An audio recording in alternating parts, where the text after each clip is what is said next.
Welcome to the December edition of the Lee Schools TV podcast. I'm Rob Spicker, Assistant Director in the Communications Department, and your host for our conversation today. For the first time in decades, the school district of Lee County has an elected superintendent. Dr. Denise Carlin sworn in the middle of November to begin a 4-year term. And we're glad to have her with us today. Dr. Carlin, thanks so much for joining us. Welcome back to the School District of Lee County.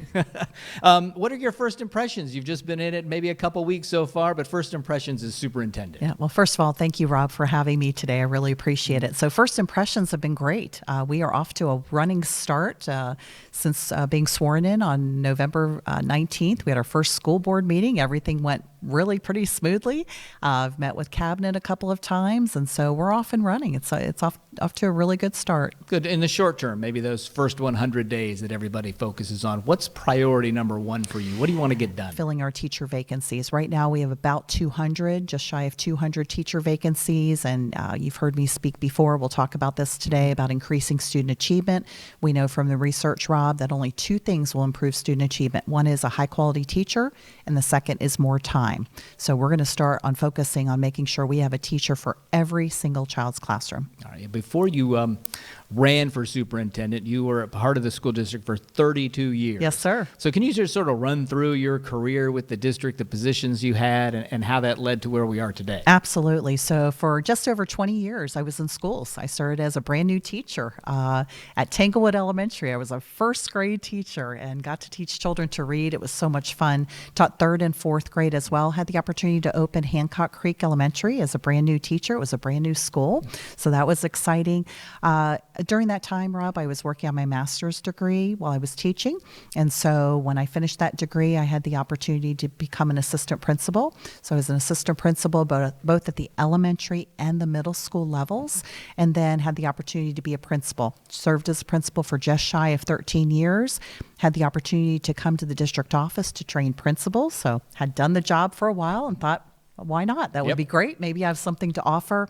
Worked in HR, worked in academic services as an executive director, also worked in the office of the superintendent, did some board relations work. Who knew, right? Little foreshadowing of what was to come. Then had the opportunity to lead half of our elementaries and K-8s as the executive director there.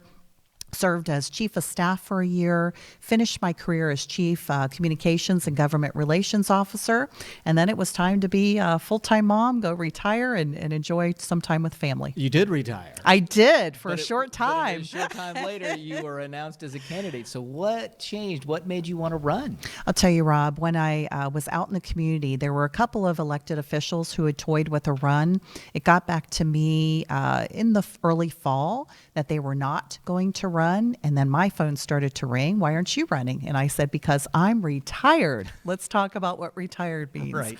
Just in the course of the conversation and through the conversation at home with my husband, my family, a dear mentor of mine, they said, why not? You've talked for years about things that you'd like to see happen at the school district. Why not be the CEO? And so at the end of the day, I want to make things better for our children and our staff. That's why I ran. So you are elected as opposed to being appointed, which we've seen for many years before. What do you see the main difference there being, or is there a difference as an elected superintendent?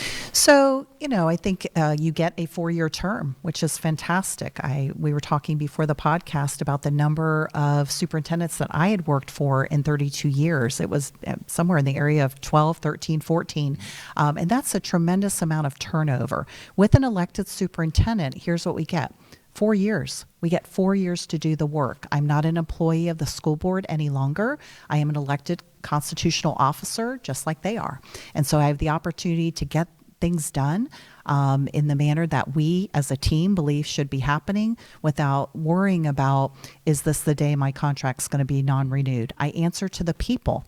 So I am now like I said, constitutional officer. I report to the people of Lee County. They're the ones that elected me.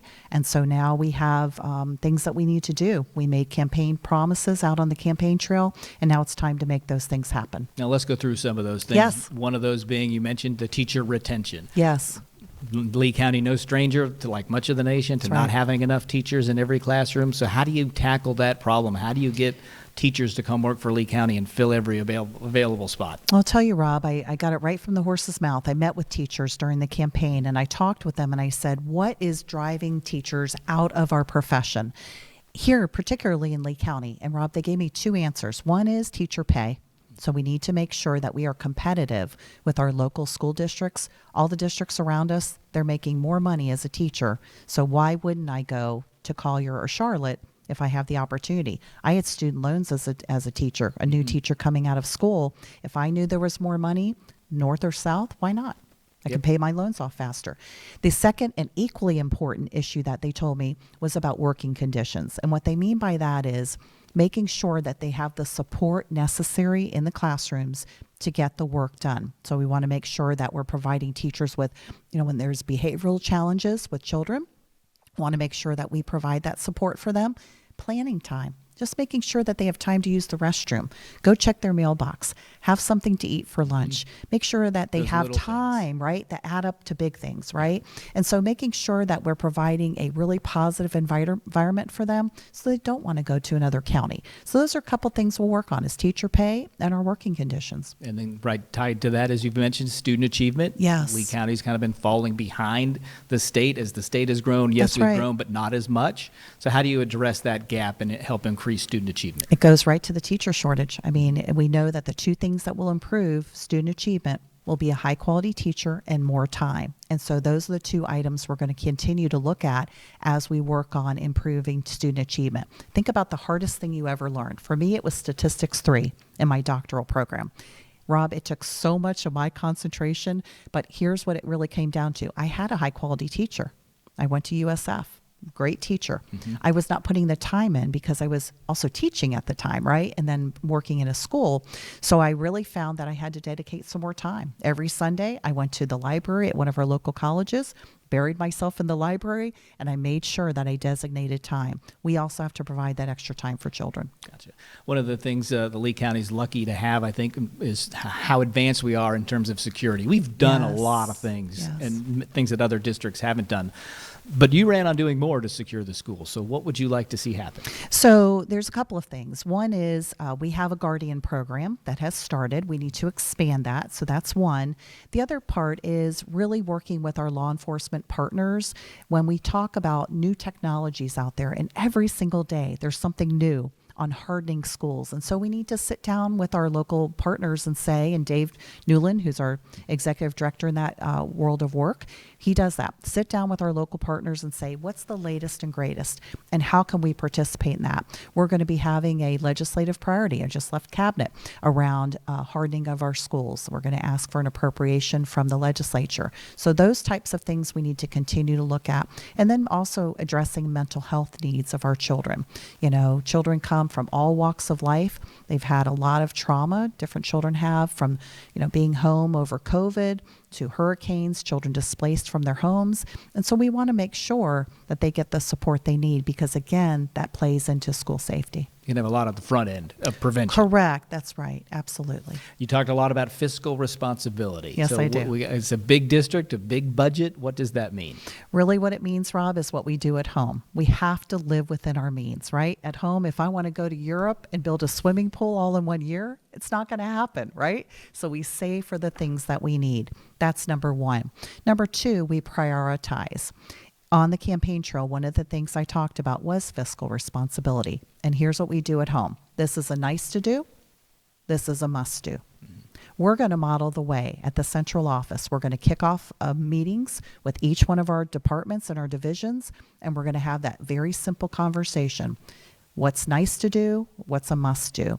The must do in my mind is we have to retain our best and our brightest teachers and our staff, by the way, all of our staff. In order to do that, we've got to take a hard look at our pay. And in order to do that, we have to surface money to be able to do that. So those are the conversations we're going to have.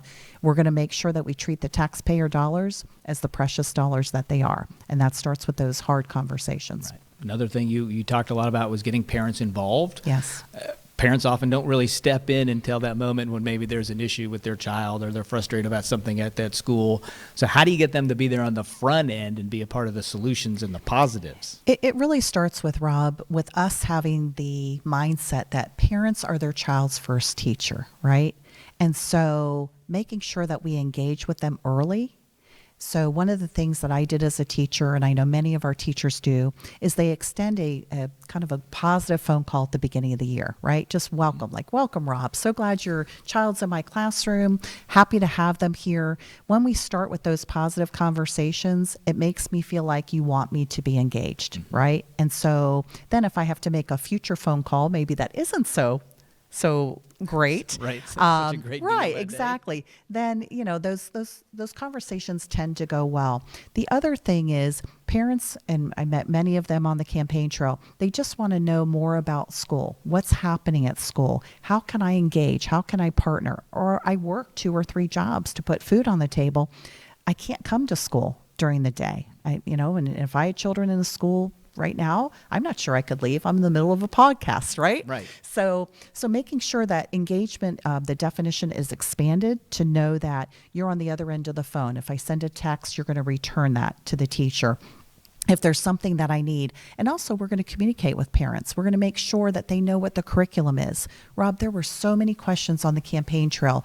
I don't know what's going on in my children's classrooms. So making sure that we're transparent with our curriculum, putting it on the website, making sure we have those curriculum nights, making sure that we're available at SAC meetings and other places so that parents understand here's what your child is learning.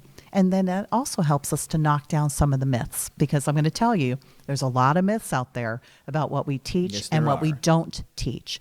And so we can do a better job, I think, Rob, of getting that information out there so parents understand the curriculum, they understand how their child's being assessed, and then how they can play a part in their child's education. Yeah. So we'll be doing those types of things as well. You can't do it without them. That's right. An involved We need parent 'em. is as good as important as that qualified teacher. The research is clear. Yeah. There, no doubt about it. If you've got an engaged parent, guess what? The child's going to be more successful. Another thing you talked a lot about was enhancing the trade and technical programs. Yes. It's pretty robust, but it does help a lot of students. So what do you see how that program, how do you see that growing? Yes. Again, while I was out talking on my 13-month listening tour, Rob, I heard from a lot of businesses who have never been engaged with our school district. And they're just asking, can we take a look at the curriculum? The career and tech ed level? Can we look at what your career academies offer? Maybe there's something we can do to help. We have communities members out there that want to provide internships for our students. They want to take a look at our curriculum and say, is it appropriate? Is it still germane to the work that the kids are going to do when they get into the workforce? So a couple of things. Invite them to the table, making sure that we're reaching, we have many business folks in our community, making sure we're getting out there. And that's part of my job too, is making sure that I make connections, Rob, with people that are in the community, with the appropriate people here in our school district. And then also making sure that kids know about opportunities that are out there. And that'll be our staff's role. All right, if you will, let's speak to parents. Please. What is going to be different about the superintendent's role, their child's education, their school, with you as an elected superintendent for the next 4 years? So I don't see a tremendous difference. My role is still superintendent, and it is defined by statute, right? And so I think, to go back to what we said earlier, you're going to have somebody in the seat for 4 years. There's something to be said for continuity. I am not only a 32-year employee of our school district, but I was also a parent. I am a parent, and I had 2 boys that went through the system. My husband and I did. We got the opportunity as parents to see what worked, but we also hit some bumps along the way. So what I want parents to know is that when something is surfaced, our schools are going to address it. If there's something they need from me, I'm in the superintendent's office. They can reach me. And I'll also be out in the community. So as a parent, I want them to know I'm accessible. If there's a question they have, their best answer is going to come from their school. But if you happen to see me out and about, or there's something you need from our school district, please don't hesitate to pick up the phone or stop me at an event, and we're going to get answers for them. Because again, what do we say? An involved parent, an engaged parent, turns out to be more successful students. So we need our parents engaged. Now let's sort of ask that question towards the staff. Yes. We've talked about it already in this short conversation. How about just 5 of 15 superintendents since the late 70s have Right. served 4 years, like you're going to have the opportunity to. But a new superintendent means change. Yes. Change is often worrisome to many. It can be scary. Yeah. Sure. So what does that mean to staff? Give staff your opening welcome statement, if you will. Here's what I would love for our staff to know. This is Denise Carlin. I worked for this school district for 32 years. Many of them know me. I was a teacher. I was an assistant principal. I was a principal. I worked at the district office. I had the opportunity to work in schools for the couple of years where I provided oversight for our K through 8s and our elementary schools. What I bring to the table is 32 years of experience, but an open mind. I want to be a co-learner. This is something that we're going to do together. Our journey is clear. We have priorities that are in place. We are going to ensure safe schools, and I want staff to know that their safety is also a priority in addition to the children. We're going to make sure that we are increasing student achievement. We're going to do that together. I don't have a magic wand. There's nothing, no cast spell that I'm going to put out there that's going to make us go from the 9th highest performing or lowest performing district out of the top 10 to the best. We're going to do that work together, and that's what I want staff to know. We're going to treat those taxpayer dollars like the precious dollars that they are, and we're going to try very hard to funnel those dollars as much as possible to the classroom, and that includes our teachers' pay. So what you get from Denise Carlin is you get somebody who's going to give you the straight talk. We're going to do the work together, and I look forward to a very successful 4 years. One of the things that's unique to Lee County is the way we are growing. Yes. The students just keep coming. So that's also going to continue to be a challenge. That's right. How do you anticipate addressing growth construction over the next 4 years? Yeah, I think we're going to need to think differently, Rob. We have had 2,000 new students since May.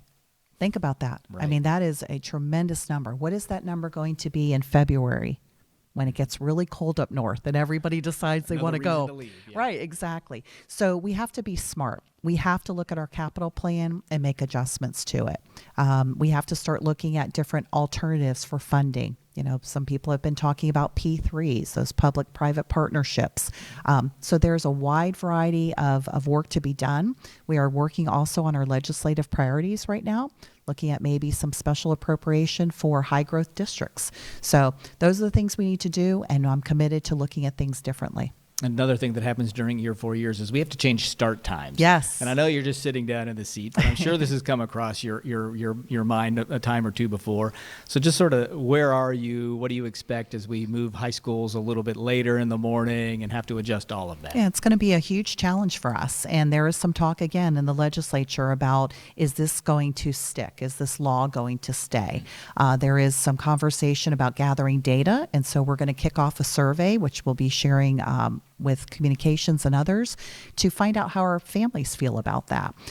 So where I stand right now is this is all in the planning stages. I know there have been teams that have been meeting at the district level. I need to get into some of those meetings so I hear what the conversation is, but it's going to be very challenging. And so we're going to have to, again, look at doing things differently. And I'm open to those conversations. All right, last question. What are you most looking forward to in the next 4 years? The children. Oh, my goodness. Getting out and visiting schools, being able to see an improvement in our student achievement. And I'll share this with you, Rob, and I used to say this on the campaign trail, and I mean it. If we don't see things start to turn around in terms of student achievement, in terms of our fiscal responsibility and our position, I will fire myself in 4 years. I'd love to do another term. Hopefully we get 8 with Denise Carlin. But if those things don't turn, like I said, I will not be here an additional 4 years. So what I'm excited about is the children getting out in the schools and seeing improvements. And seeing that change. You got it. That improvement over the next 4 years. Absolutely. All right. Well, Dr. Carlin, thank you so much Thank you. for joining us and introducing yourself now as superintendent. Congratulations. We appreciate your time and appreciate you being here. And thank you, everybody, for watching this edition of the Lee Schools TV podcast. Back next month with another edition. We'll see you then.